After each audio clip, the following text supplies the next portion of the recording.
আজকে দেখাবো বিহারের একটা ফেমাস রান্না। তো যখন বিহারে গিয়েছিলাম ধানবাদে, তখন স্ট্রিট ফুড হিসাবে এই খাবারটা আমি খেয়েছিলাম। তখন অতটা ভালো লাগেনি, কিন্তু পরে আরেকবার খেয়েছিলাম। তো সেদিন দুর্দান্ত লেগেছিল। সেই পদটাই আজকে আমি করেছি, লিট্টি চোখা। তো নিয়েছি আমি এখানে ছাতুর সঙ্গে এর ওপরে দিয়ে দিচ্ছি জোয়ান, একটু কালো জিরে, কাঁচা লঙ্কা, পেঁয়াজ, আদা বাটা, রসুন বাটা, টমেটো কুচি, ধনে পাতা বাটা, সব রকম দিয়ে একটু দিয়ে দিতে হবে সর্ষের তেল, নুন। এইগুলো দিয়ে একটু হাতে করে মেখে নেব। হাতে করে মেখে নেবার পর তার উপরে দিয়ে দেব লেবুর রস। প্রায় আধখানা থেকে একটা লেবুর রস দিতে হবে। আপনি কতটা পরিমাণ করছেন তার উপরে এটা ডিপেন্ড করছে। দেখুন, মাখার পর বেশ একটুখানি হাতে দলা দলা পাকিয়ে যাবে। যদি সেরকম না হয়, বেশ শুকনো শুকনোই যদি থাকে, তাহলে অল্প করে জল ছড়িয়ে দেবেন। জল ছড়িয়ে দিলে কিন্তু একদম কাদা কাদা যেন না হয়, শুকনো থাকবে অথচ সুন্দর দেখতে লাগবে। এইভাবেই পুরটাকে তৈরি করে নিতে হবে। এরপর আটাটা তো আগের থেকেই মেখে রেখেছিলাম, তো আটা নিয়ে তাকে দলা পাকিয়ে নিলাম। এবার দলা পাকিয়ে নেবার পর যেমন করে পিঠে তৈরি হয় সেইভাবেই পিঠের পুর তৈরির মতন আটাটাকে ওইভাবে নিয়ে আর ভিতরেতে ওই ছাতুগুলোকে দিয়ে দিতে হবে। এরমভাবে বেশ অনেকগুলো করে নিলাম। করে নেবার পর তবে থেপসে যেন না যায়, লম্বা যেন না হয়, এটা বেশ গোল গোল হবে।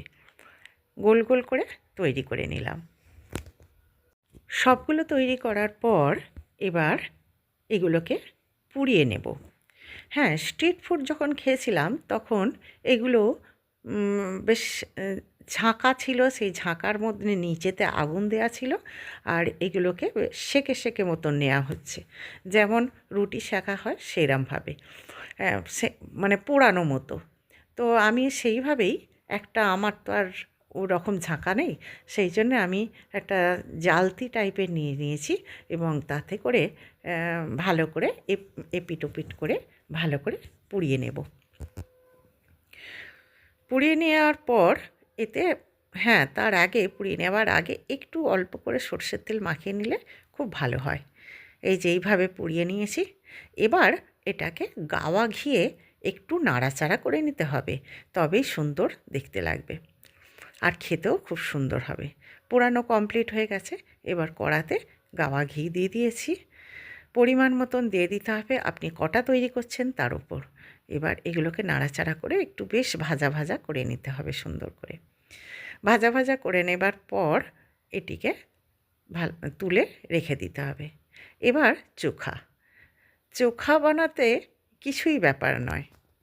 বেগুন, টমেটোকে ভালো করে পুড়িয়ে নেব, যেমন আমরা বেগুন পোড়া করি, আর একটু আলুকে সিদ্ধ করে নেব।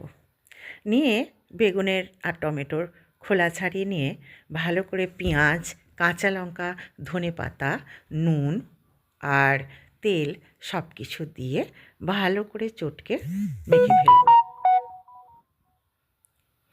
এরপর তার সাথে দিয়ে দিতে হবে একটু আলু সিদ্ধ। আলু সিদ্ধটাকেও ভালো করে মেখে নেব। হ্যাঁ, এর সঙ্গে ধনেপাতার চাটনি খুব ভালো লাগে, কিন্তু আমি ধনেপাতার চাটনি বানিয়ে উঠতে পারিনি, তাই একটু সস দিয়ে দিয়েছি, কিন্তু তাতেও বেশ ভালো লাগছে খেতে। চলুন, লিট্টি চোখা আপনাদের কেমন লাগে আপনারা চটপট একটুখানি জানিয়ে ফেলুন তো দেখি কমেন্ট করে।